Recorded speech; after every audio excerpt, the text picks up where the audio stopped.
Bonjour à tous, bonjour à toutes.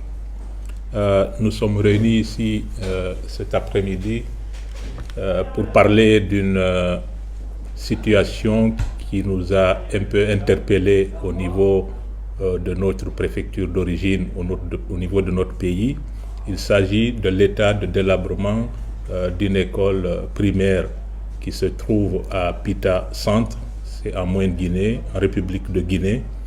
Et donc, c'est une école qui a de l'histoire, une école ancienne, et qui se trouve aujourd'hui, faute de moyens, dans un état avancé de délabrement, et pour laquelle toute la communauté guinéenne décide de se mobiliser pour venir en aide à sa rénovation.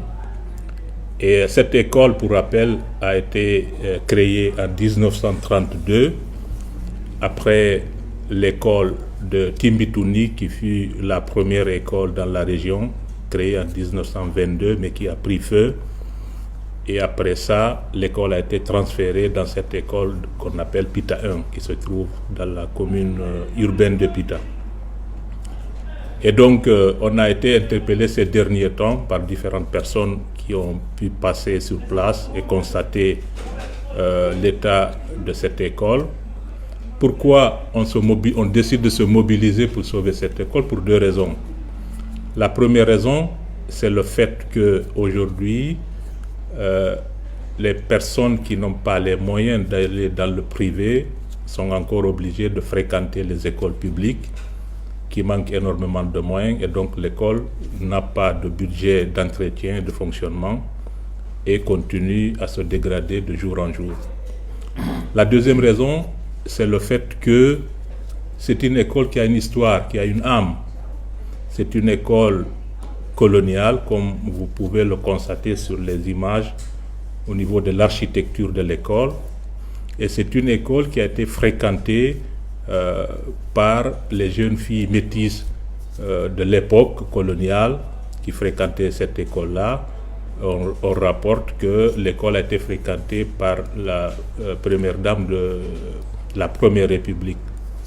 Et donc aujourd'hui, il y a près de 300 personnes qui étudient dans cette école de la première à la 6e année.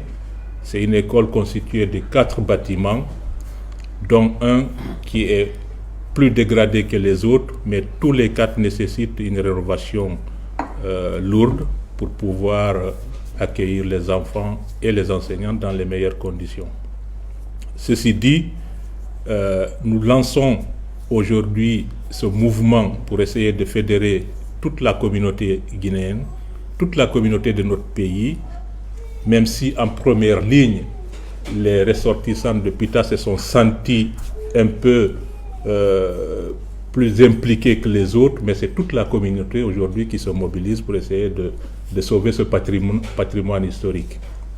Et donc, après les investigations au niveau des écoles, des ingénieurs ont analysé la situation des écoles et ont conclu qu'on pouvait encore les rénover,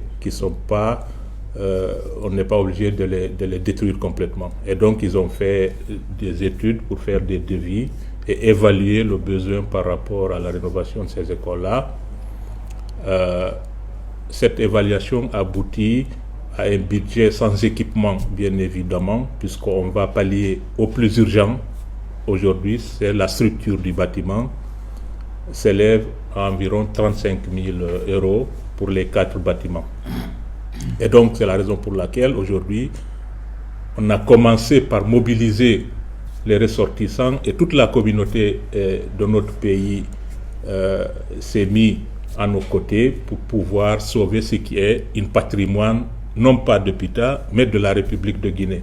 Et donc, on lance un appel à tous ceux qui ont un certain attachement à notre pays, à son patrimoine, et aussi qui ont une fibre patriotique et puis de solidarité vis-à-vis de ceux qui n'ont pas les moyens de pouvoir venir aider à reconstruire cette école. Et je rappelle que la plupart des enfants qui fréquentent ces écoles-là n'ont pas les moyens. Ils viennent de Pita Centre, évidemment, mais aussi des districts autour de Pita et qui font des kilomètres parce qu'ils trouvent là une école gratuite il en reste encore, heureusement, pour pouvoir continuer à étudier. Si on ne sauve pas ce genre d'école, on risque de passer à côté de certains éléments, de certains élèves qui ont un potentiel énorme, mais qui passeront à côté parce qu'ils vont devoir abandonner l'école. Ce serait dommage pour nous, ce serait dommage pour notre pays. Les élites ne se trouvent pas que parmi ceux qui ont les moyens de payer.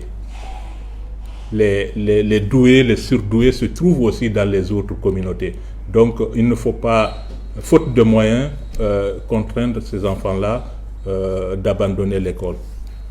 Donc aujourd'hui, nous avons décidé pour plus de transparence, de faire gérer la rénovation de cette école-là par une association locale sur place, à travers laquelle la communauté a déjà fait d'autres réalisations, a travaillé et a pu juger de son sérieux dans la gestion des moyens.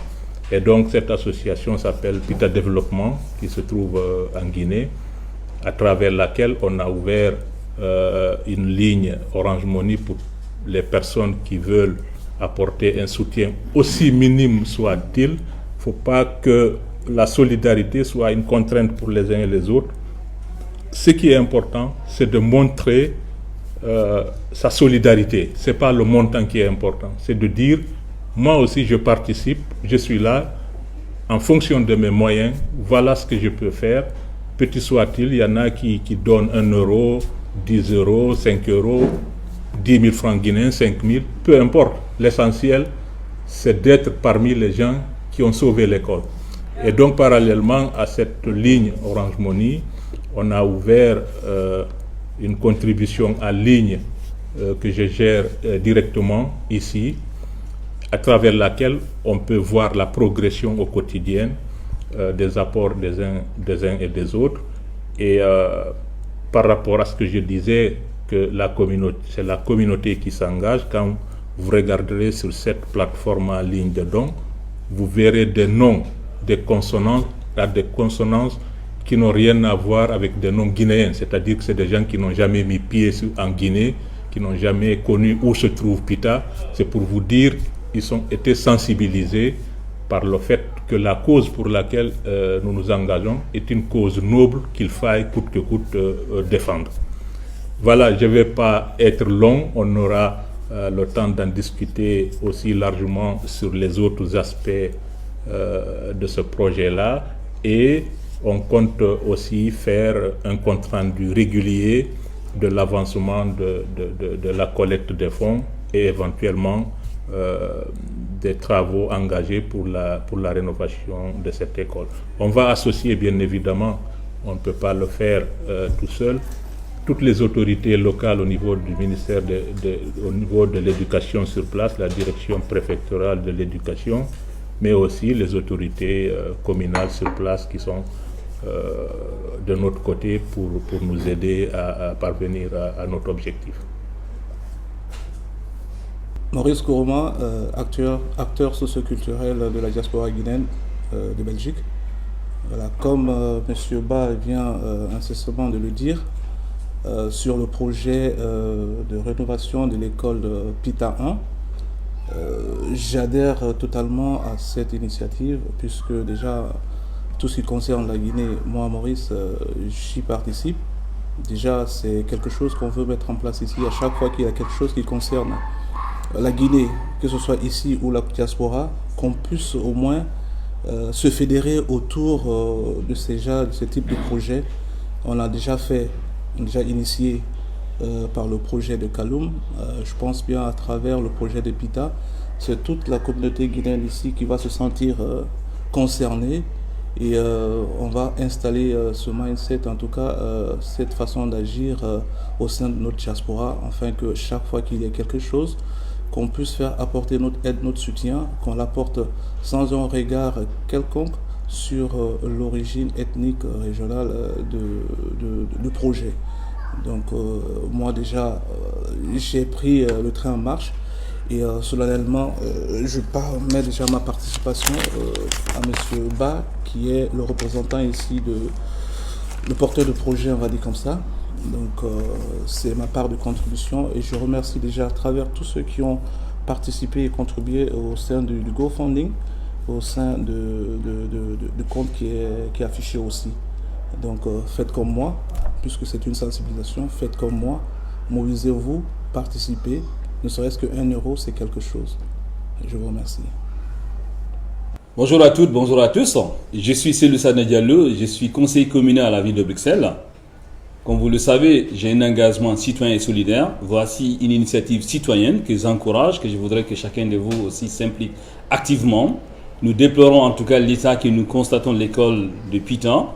Et nous déplorons aussi que l'État ne s'est pas impliqué et que c'est arrivé à cet état-là. Mais ça n'empêche que nous, citoyens aussi, nous pouvons prendre des initiatives et nous sommes sûrs qu'on peut y arriver avec l'engagement de chacun de nous, qu'on fasse ensemble pour que cet outil-là reste accessible à toutes et à tous. On est là en tout cas, diaspora de la Guinée en Belgique. Nous avons déjà ce genre d'initiatives. Nous avons fait ce qu'on appelle la solidarité belgo-guinéenne pour ce qui s'est passé à Kaloum, l'incendie de Kaloum. Et là aussi, on se lève ensemble pour montrer que nous sommes en Belgique, mais on est solidaires avec ce qui se passe en Guinée pour en tout cas permettre que les élèves de Pita continuent à étudier dans cette école d'un patrimoine, en tout cas, même l'UNESCO si on veut, mais en tout cas, c'est un patrimoine national. Merci à vous et merci à tous ceux qui contribuent pour l'initiative citoyenne. Bonjour à tous, je suis Diallo Fatoumata, consultante en sécurité informatique au Parlement européen à Bruxelles. Donc j'ai entendu parler du projet et pour moi il est important de participer à ce genre de projet parce que l'école est primordiale pour nous en tant que maire. Donc j'encourage vraiment tout le monde à participer car ouvrir une école c'est fermer une prison. Donc vraiment merci et chapeau pour ceux qui ont initié ce projet et je ferai de mon mieux en tout cas pour que le projet soit mené à bon terme. Merci. Très bien. Nous